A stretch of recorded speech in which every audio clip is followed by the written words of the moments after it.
अस्सलाम वालेकुम। असी कि ना गरीब बंदे हैं बहुत ज़्यादा।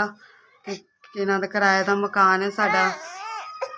ना छोटे छोटे दो बच्चे ने। मियाँ मेरा फैक्ट्री च काम करता है ते इन्हें थोड़ी तनख्वाह मिलती। उन्होंने ना इन्हों ने जी तनख्वाह लिया सी ना इस महीने असी खर्च चुके हैं। कि इन्हों का किराया करोया देता हफ्ते तो हुण साढ़े को पैसे नहीं ने। कि बच्चों के खर्चे तो बैठे हैं। इन्हों का दुध तो बैठे हैं बच्चों के। तो असी परदेसी है ननकाने के रहने वाले। इतने साडा रहिंदा कोई नहीं कि जिंदे कोल असी उधार ले लईए। कि इन्हों इस दौर च देंदा कौन है। असी परदेसी है इत्थे बस इन्हों का काम कार पिछे आए हुए है। तो बच्चों के दुध तो भी बैठे हुए हैं। साडा कोई नहीं है इत्थे। बहुत खान पीन तो भी इन्हों बड़े परेशान बैठे हैं कि साडी मदद करो कि असी आटा दाना पा लीए अगले पैजमीना आंदे तिकर। कि असी बहुत ज़्यादा मजबूर है। असी बड़े माड़े बंदे हैं। साडी मदद करो कि असी किसी अगे हाथ ना फैला सकिए।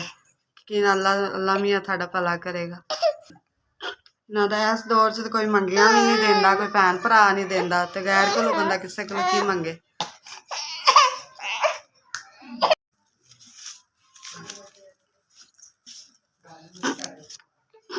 इन्हें 5000 ना तो अस्सलाम वालेकुम। खुशियां दवे अल्लाह मियाँ। इन्हों का दुखा तकलीफा तो थानू दूर रखे। अल्लाह इन्हों का तुसी साडा दुख दूर किया। अल्लाह मियाँ थाडे दुख दूर करे। मियाँ थानू खुला रिज़क दे। अल्लाह मियाँ बहुत ज़्यादा दे जी।